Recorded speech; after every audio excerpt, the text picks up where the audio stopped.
first-year head coach Doug Pederson questioned if the whole Eagles team was playing hard against the Bengals in an 18-point loss, saying this: "Not everybody."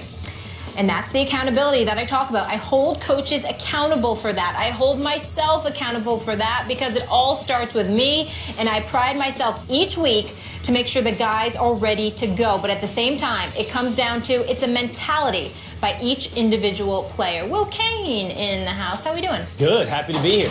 We are happy to have you, as always. Max, I'm going to start with you on this one. What does this say about the Eagles, what I just read to you? They got a rookie head coach. But I think that he has a promising future, as does the team. The Eagles, until, and I bring up, Lane Johnson going down, their best offensive lineman. At the time he did, through 4 games, you know who led the league in time of possession? Time of possession.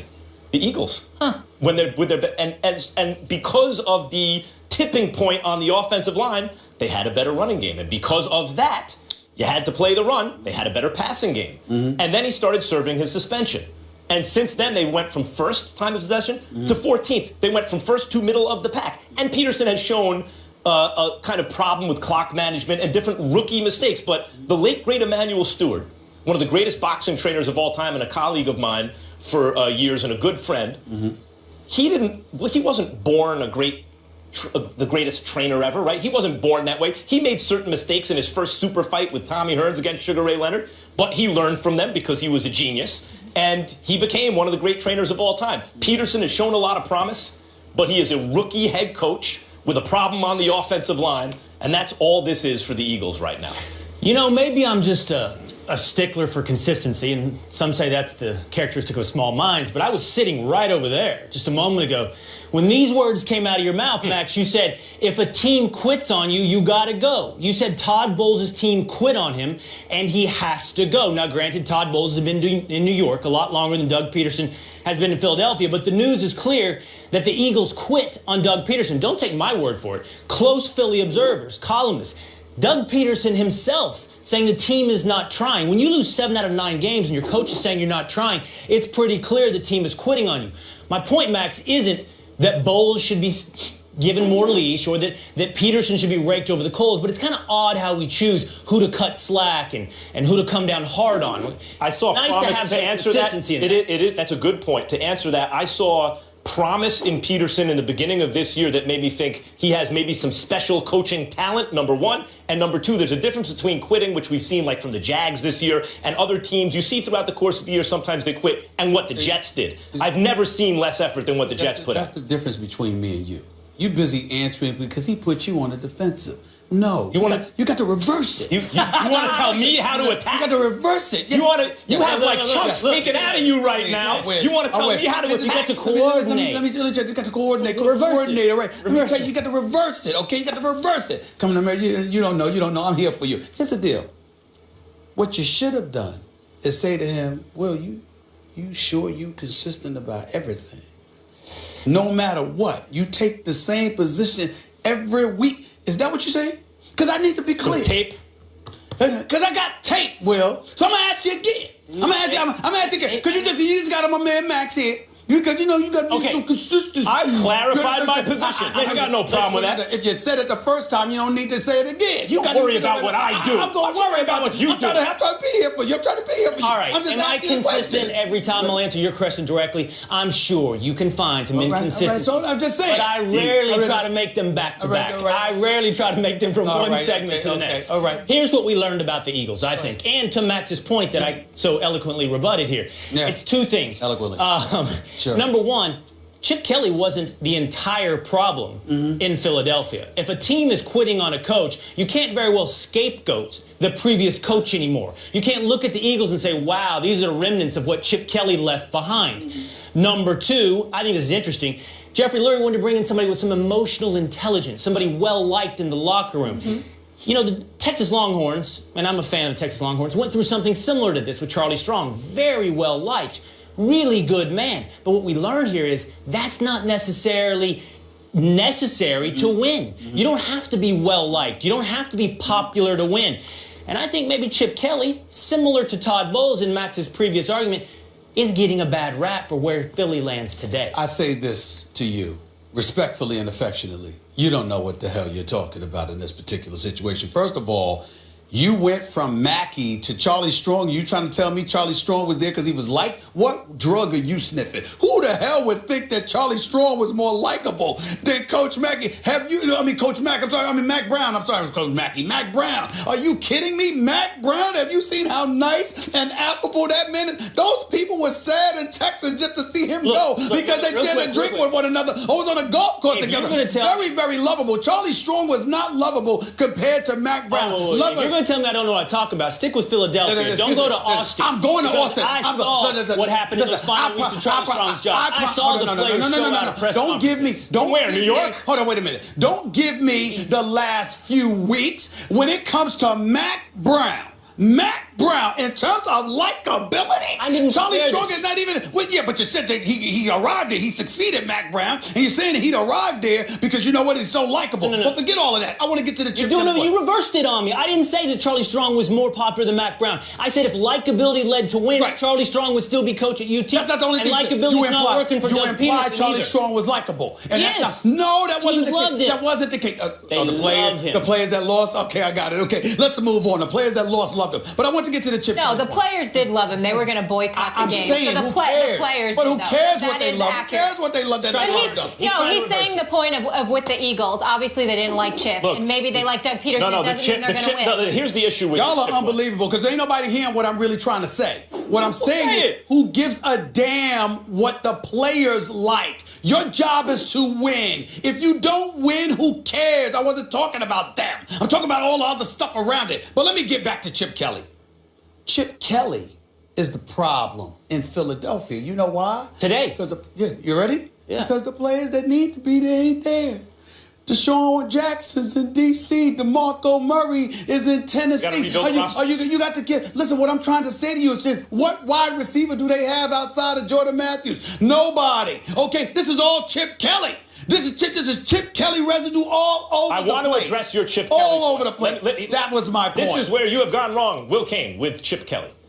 Because you like the idea of an innovator, and you like the idea of people having patience with an innovator, you have become doctrinaire about it. In his case, it doesn't work. It doesn't work in Philadelphia.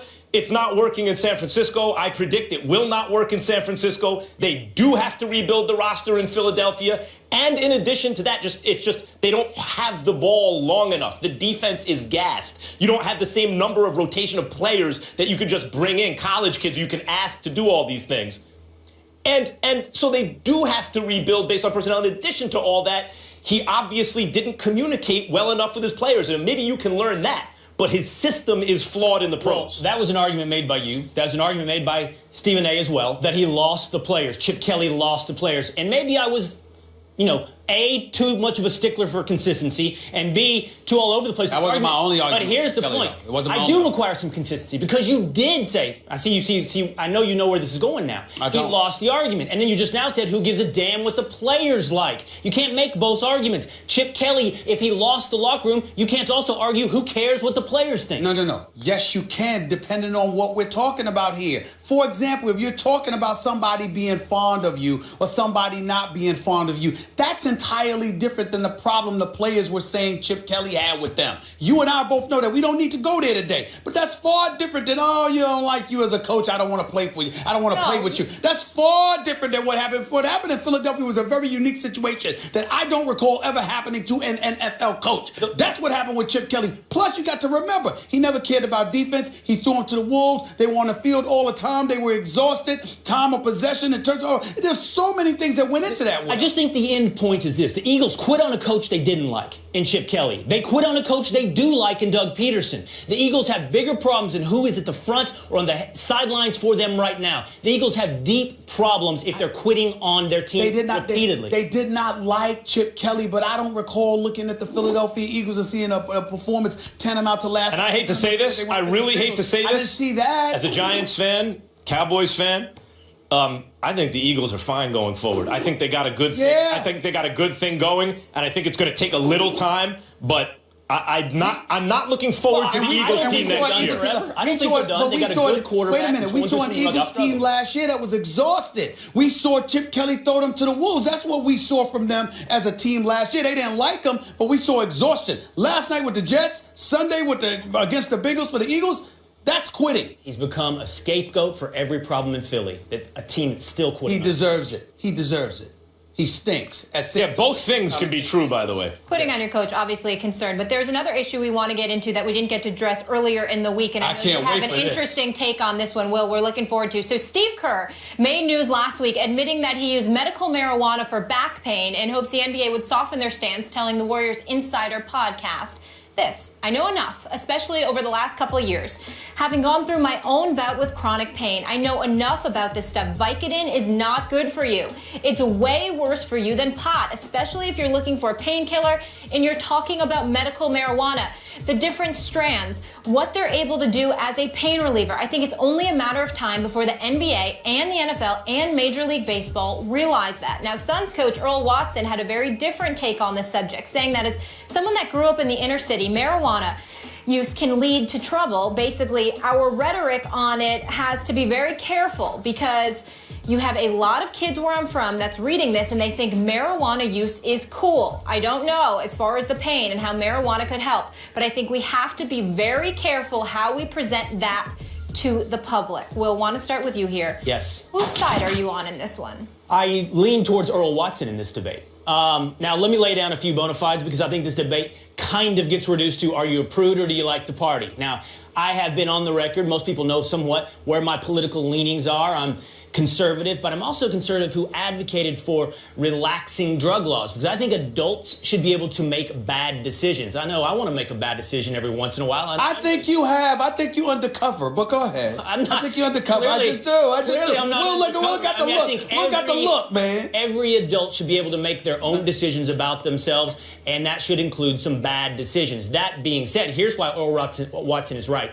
2 points on this medical marijuana debate. Number one, I think the medical part of this debate is largely bogus. I think most people that are for medical marijuana are really for recreational marijuana, and they're doing this under the guise of a half-step measure. And I don't mean just individually, I mean states as well. Look at states that have gone to recreational marijuana like California, and they almost always go with some half-step measure of medical marijuana first. So I just appreciate a little honesty in the debate. If you want to legalize marijuana, as I just said that I think it should be, then say it. Don't sit here and get hung up and try to prove your case on medical marijuana. I'm not saying it doesn't have any benefits. I just think you're hiding the ball. Number two, this is most important why Earl Watson is right. The debate has been reduced into this point where we act like marijuana is harmless. Marijuana is not harmless. I said adults should be able to make bad decisions, but you don't get to pretend like it's not a bad decision. Marijuana in use with young people can retard brain development. Yes. And with adults, we've heard it anecdotally and through studies. Comedians have talked about, I've seen my friends who really like to smoke weed and somehow they disappeared from the touring circuit. It reduces ambition. I'm not saying it's direct. If you smoke marijuana once, you're done with your ambition. But we know it has negative effects. I think it's a tough argument to make that in the arts it has a generally negative effect. But okay, I want to deal with. You have to recognize its negative effects. I want to deal. I want y'all to go. Take it away. I want to deal with your points one at a time, because I think they're very good ones. In the first place, the argument that the medical argument is bogus. It's not bogus, but you and I are on the same page about that. In this sense, I've always resented the fact that it has been pushed along medical lines, because that's got nothing to do with anything. And the reason it is absolutely a half step, a half measure, is because culturally, this country has been lied to so often that culturally it's ingrained that somehow marijuana is worse than alcohol, which is obviously the standard. It is actually, by all accounts, better than alcohol societally, and even to the individual has fewer drawbacks medically, etc. So there should be no medical argument, mainly because the recreational argument should really have been what's pushed, but too many people have been conditioned that way, and others are too stupid to understand the argument or too closed off to listen to it. So you and I, in a sense, are on the same page there. In terms of Watson's point about about the dangers of it for children. Absolutely true. It's not, even if you support the use of recreational marijuana because of alcohol laws, if that's the standard, it does have a bad effect on the teenage brain, the still developing brain. Kids are watching. That people have to pay attention to that. In addition, Mark Kleiman, the professor at UCLA and I believe now at NYU and public UCLA? Policy, that's right. Okay. He has brought up often, and he's crusades about this. Let him get to you, Max. Don't let him get to you, Max. No, I'm being informed. Yes, you are. Yes, I am. I appreciate it. It's a very small percentage of alcohol users are, in fact, abusers, and the industry is aware of this, and that's to whom they are selling the product. But so, like 85%, some huge percentage of alcohol sales are to hardcore addicts, and the same thing will happen as weed is legalized in this country. There will be created a larger pool than currently exists of hardcore addicts for whom it becomes a problem, and that's to whom the industry will sell its product. It sounds like, Max, we don't have any disagreement.